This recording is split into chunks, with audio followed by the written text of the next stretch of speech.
Hey everyone, I'm here today to talk about some tips, tricks I have picked up along the way as I've been homeschooling, or as I'm sure you already know, if you are homeschooling your kids currently, they don't always pay attention.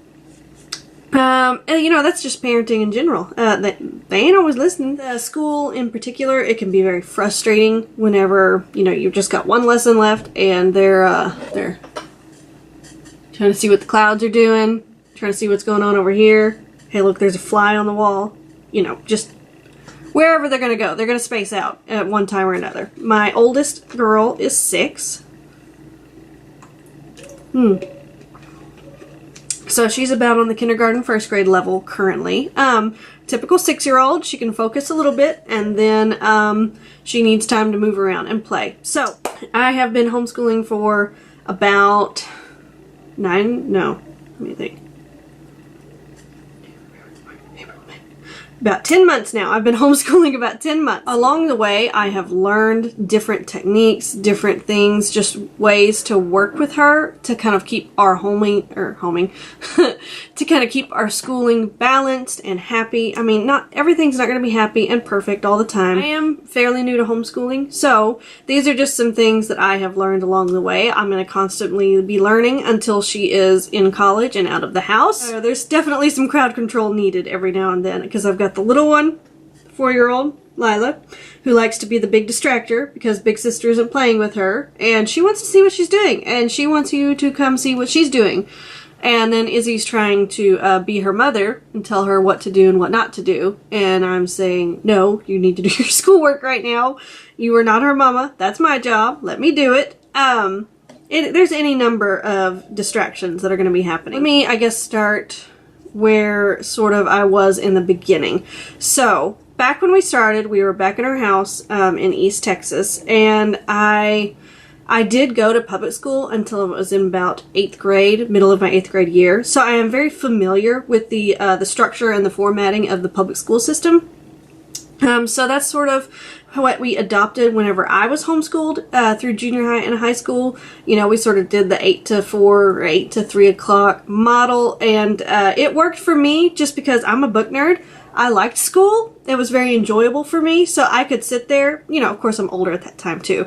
I could sit there all day and, you know, have my lunch break and then finish my work about 3 or 4 o'clock and then move on with my life. Again, that's going to be very different for older kids. I mean, I don't know if this video would be helpful for you if you are homeschooling older kids, but maybe it will be. I don't know. I'm dealing with my littles right now. Whenever I started homeschooling, even though, you know, I know that you don't really need to follow like a public school model. I mean, hello, that's kind of half the reason you're homeschooling. You have a lot of freedom to make it the way you want it to look. But since that's sort of what I grew up with, it's very comfortable to follow into that model, or to go into that model. Waking up, having breakfast, immediately getting into your schoolwork until lunchtime, take a break for lunch, and then go back in the afternoon and do some more schoolwork. So that's a little bit of how we started. So I was trying to really pack every day with a lot of activities, making her sit at the table, making her sit still and go through her lessons, maybe take a 10-minute break here and there. And so that was working pretty well for us most days. And then we ended up moving. My husband got a new job, so we are out here in West Texas now. Not in a traditional home. We're living in a mother-in-law suite and an RV, getting moved. I can't speak. We're moving our things into an RV currently. So everything's been a little bit chaotic with all of that going on. So I've gotten a lot more relaxed with our schooling. Not that we don't do it, but I'm less rigid on our structure. And, you know, I feel like that's been very freeing for us. I feel like it's been a lot better for her, not having it be quite as rigidly structured. But even so, even having those loose blocks of time, because now I don't have set times, like I'm saying 9 a.m. we're doing this, 10 a.m. we're doing this, and all of that. With this format, I don't know what I'm trying to say. Okay, get some water, get my bearings. So basically what this whole move has done has really relaxed me. You know, my panties aren't quite as in a wad anymore. About keeping very strictly to our timelines and making sure we get so much, or have so many activities during a day that we fill out our entire day.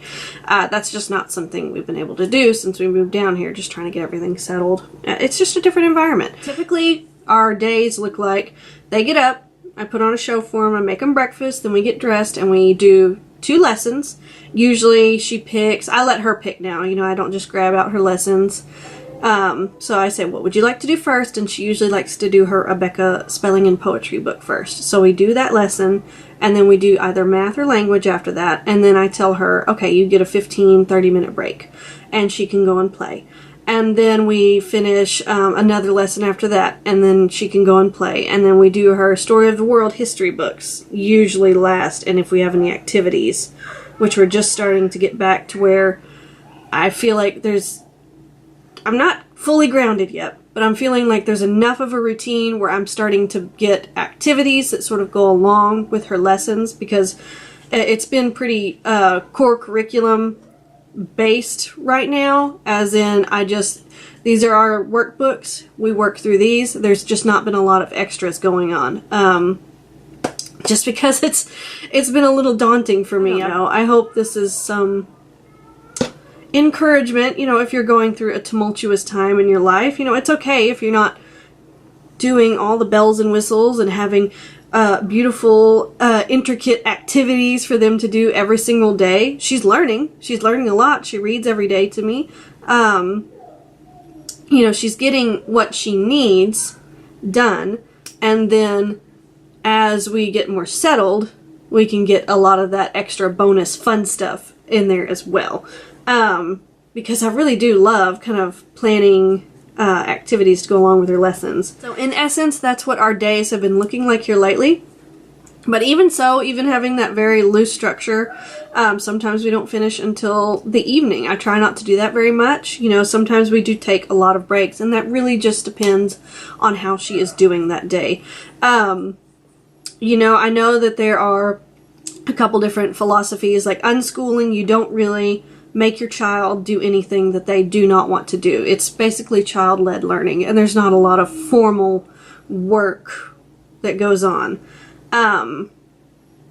So I kind of fall somewhere in between, like the very structured work, and I like having my workbooks. I like having these concrete learning checkpoints, but I also want to try and lean on that edge of, let's do the lessons she wants to do first. Let her choose. Let her kind of have a little bit of control over that, because I feel like it makes our day go a little bit easier. So far, we've been lucky. I know it's not going to be like this for everybody, but she really has enjoyed most of her subjects so far. The only one I ever had an issue with was when we did, what was it called? The Mystery of History series. She did not like it. You know, to be honest, I didn't like it either. So we switched to Story of the World, and she's liking this a lot better.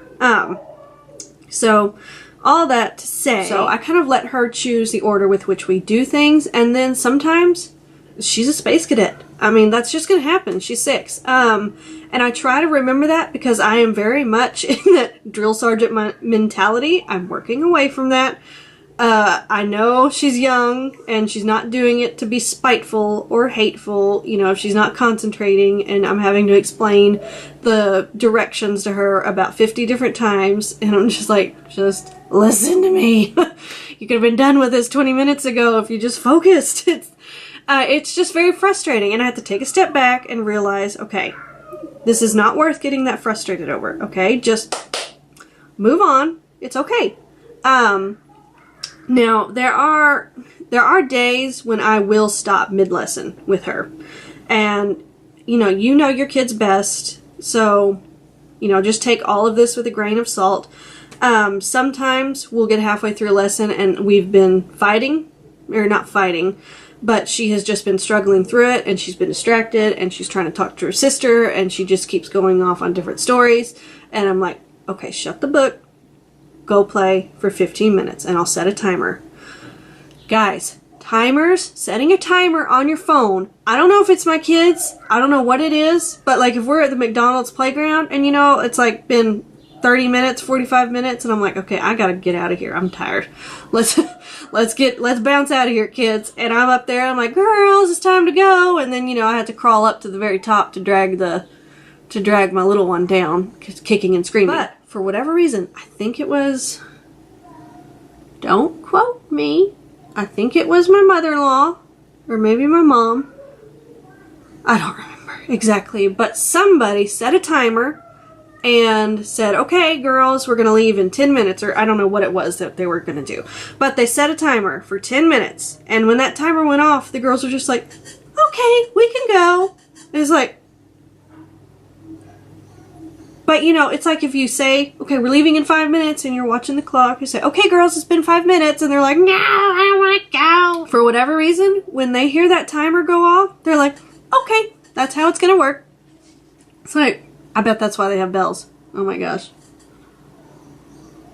I just had an epiphany. I bet that's why they have school bells. It works on my kids, for sure. So if we go through a lesson and we're doing well, we usually move on to another one. And then if she's doing really well and she's able to concentrate, we can kind of get everything knocked out all in one sitting. But that just doesn't happen all the time.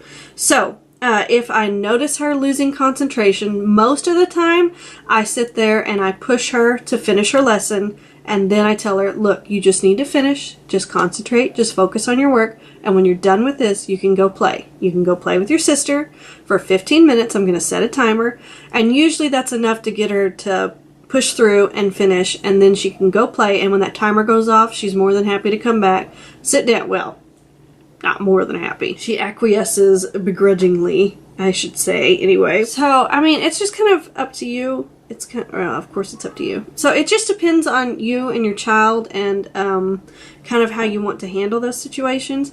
Like I said, there are times where I just make her, you know, even if she's been digging in her heels the whole time. Oh dear, everything's going off. Where I will just sit and make her finish her work. It's something I've certainly struggled with, at least, as far as how to handle that sometimes, because I'm like, do I make her push through and do her work all the time? Or do I just let her stop sometimes and go take a break, let her mind kind of I can't think of the word. Just kind of let her mind take a breath and then come back, sit down, and finish it.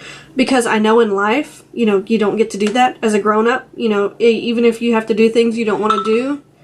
Dear, everything's going. Stop it! You know, that's just not life. You don't just get to say, I don't feel like doing this right now, so I'm not going to do it. So I do kind of struggle with, okay, do I just push her through and make her do it? And, you know, I've done the whole lecture before. Look, as a grown-up, I have to do a lot of things I do not want to do, but I have to do them. And so, you know, you have to do your schoolwork. It's just how it is. And then you get to have your playtime. But like I've said, there are times where it's just so bad and I can't get her to focus, and I'm getting so frustrated that it's just better for both of us to take that break, relax for 20, 30 minutes sometimes. I'll even take 30, and then we can come back to it. So I think the biggest thing that I want to share with y'all today, hopefully, is just that it's okay to not have everything done by a certain time of day. It's okay to still be doing school at 8 o'clock at night. I mean, not like you want to be, but if your morning is off and she's just, and, you know, and they're not feeling it, it's okay. It's okay to take a break. It's okay to slow down, okay? I mean, especially at this age, there is still so much learning that she gets just from play. I mean, just from playing with her sister and just doing, you know, little nature hikes and things like that. The biggest things that help me, setting timers. You know, when we get frustrated, we need to take a break, set a timer, and then get back to it. 2, I like to, I don't even remember the points I made in this video. 2, it's okay not to be done by a certain time of day. It's okay to be taking your day slowly. You know, you're not going to get behind on their whole graduation plan. They're still going to make it to college. They're going to be fine. They're going to make it through. Even if you have a bad day and you just have to say, all right, nope, we're out. Not today. That's fine, okay? It's okay to take some time to get through it. And then 3, don't be so hard on yourself. I'm very hard on myself sometimes, and I have to remind myself I'm doing the best I can. And you are too. You're doing the best you can. And it's hard, and it doesn't always feel like I'm making the right decisions, but I'm doing the best I can to teach her what she needs to know, and to also keep that love of learning, because that's something I fear, is if I push her too hard, I don't want her to hate learning. That's something that my husband and I both have. We love learning, and I want her to have that as she grows up, to always be seeking new knowledge, to always be hungering to learn something new. There's not a day that goes by that I don't learn something new. So I really want to help foster that love, and I feel like as far as for our family, it's okay to be a little more lenient on that side and not push her quite as hard. Any of you veteran homeschool moms are watching this, what are some of your tips? What do you do whenever you're having hard days where they're not focusing, where they're going crazy, where they're making you crazy? Because that's pretty much where, what happens first is I go a little crazy. So please share some of your tips down below. I would love to hear them. Like I said in the beginning, I'm brand new to this. I'm a baby. I'm 10 months in. So I am always learning. And I just hope that by sharing on my journey along the way that I can help some of you out too. So comment down below any videos you would like to see in the future. Homeschool related, if there's any subjects or topics that you're particularly interested in, I'd love to hear it. I'm always looking for new ideas. Please subscribe. I'll put a little button right here if you would like to see some more of my videos. I'll see you in my next video. Bye!